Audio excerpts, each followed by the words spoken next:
Hello, Lily. I believe you've got some questions about ANZAC Day. Uncle Reags here to answer those questions for you as best I can. Now, the sprig of rosemary, the rosemary was growing on the war fields where they were over in Gallipoli in Turkey, which is a long way from here on the other side of the world. And because so many people died, I can't tell you exactly how many people died, but as far as Australia is concerned, Lily, we lost about a quarter of our population back then. So what a quarter of a population is? Well, if you hold an orange in your hand and you cut it in half and you cut it in half again, that's a quarter of an orange. That's how much of our population we lost in World War One, just in Gallipoli and the Western Front, which is over in France and Belgium at Flanders. So because we lost so many, just imagine all the mothers and fathers and brothers and sisters and extended family and grandparents too, who'd be absolutely crying their eyes out because so many people were dying. So they would have memorial services after the war, and they chose April 25 because that was the day that they arrived at Gallipoli on the boats in 1914. And they also arrived in other times too, like 1915 and 1916. But the first landing was on April 25. And as they got off the boats, there's a big cliff. And the boats were there. There's the ocean going up and down. So the boys had to jump off the boats in the ocean on the sandy beach and then somehow climb all the way up the cliffs. And the Turks were on top of the cliffs with their machine guns going bang, bang, bang, bang, bang, bang, bang, bang, bang, bang, bang, bang. And they had very easy shots at the Australians and the British and the New Zealanders who were there, and some of the Aboriginal soldiers too.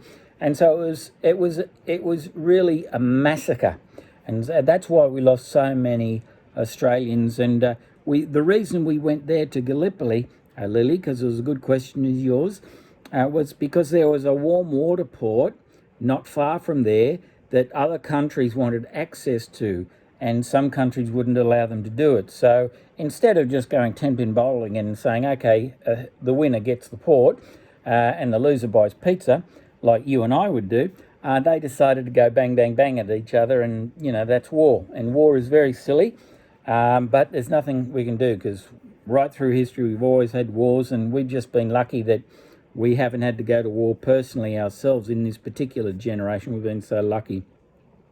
So April 25, that's why they remember ANZAC Day on that particular way. And ANZAC means ANZAC, Australia and New Zealand Army Corps. That's what it stands for. And that means Australia and New Zealand soldiers. It's a way of us paying respect and homage, which is a French word, which just means respect, every ANZAC Day, April 25, and Remembrance Day, November 11, at the 11th hour, on the 11th day. That's when the war ended, actually, in that was the Second World War ended, I think, on November 11. You might have to double check that. You asked questions also about Flanders. Now, that's a long way from Gallipoli. That's if Gallipoli's here, Flanders is way over here, about 1,000 miles away, above France. Flanders is in Belgium, a tiny little country, and I've actually had my grandfather's two brothers were killed in Flanders, and on Flanders Field they had all these poppies growing, and you asked about poppies, and they're my poppies that I have every ANZAC Day and Remembrance Day. They're only plastic, but anyway, it saves me a fortune. And so I make little crosses. I've got a little field at the side of my house where I have the crosses and a little story about each soldier from my family who've fallen or come back from the war. Maybe they've come back, but at least they've served, so they deserve a little cross anyway because they're dead now anyway. And I pay my little 5 minutes respect every ANZAC Day, or 10 minutes, whatever it is, while they're doing the Ode of Remembrance with the bugle and the last post. The other question she asked about was why the sprig of rosemary. Well, rosemary was growing everywhere in Gallipoli where the soldiers fell, and it was just a nice way for families to pay respects to the fallen, and have a little sprig of rosemary attached to their clothing when they go to the remembrance services, or they would grow a rosemary bush at their home, and some people even named their homes after a certain theatre of war, like Gallipoli or Flanders. A lot of homes that were built in the 1920s, there'd be homes called the Somme, because that was another theatre of war, and Tobruk from the Second World War. Now, you asked me a question about the War Memorial in Canberra. I don't exactly know when it was built, because it could have been much smaller back in the 1920s. I'm sure they had a little memorial place in Canberra back then, but it's much bigger now. And I actually took my father's father, Grandpa Jack, to that memorial in Canberra when I was 16, so just a little bit older than Mackie, and he loved it. He showed me all the sections of the war memorial where he was involved, like the Kokoda track in New Guinea. Tobruk, he was a rat of Tobruk.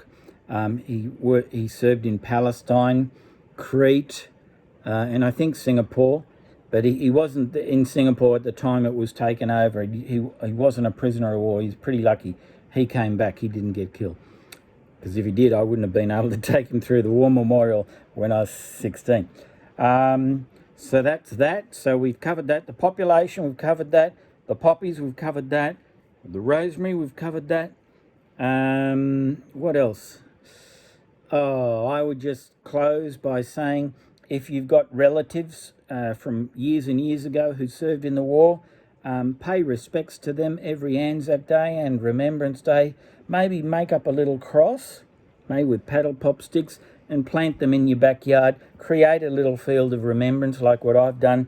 When you visit my place after this pandemic is over, you'll see what I've done with my ancestors. I've make up little white crosses with a little story on each, and how old they were when they died and all that stuff.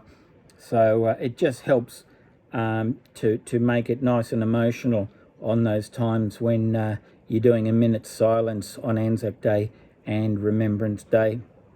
And if you haven't got any relatives who are in any wars, you can adopt somebody. You might see somebody on the news who's got a sad story, or they might have lost someone, and you might do a little bit of homework on that particular soldier, and you can adopt them as your own. Just call them an uncle or something, and every year you'll form a little emotional bond of your own with a passed on soldier whose soul would like you to remember them, because maybe they've got no one else to remember them.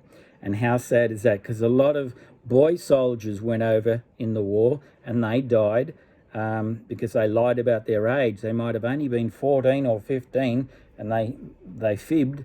They said they were 16 or 18 just to have an adventure, because they were all excited, and of course they got killed very quickly. So you could remember them. Anyway, I've gone on a little bit too long. There was one other question you did ask me. I'm trying to remember what it was.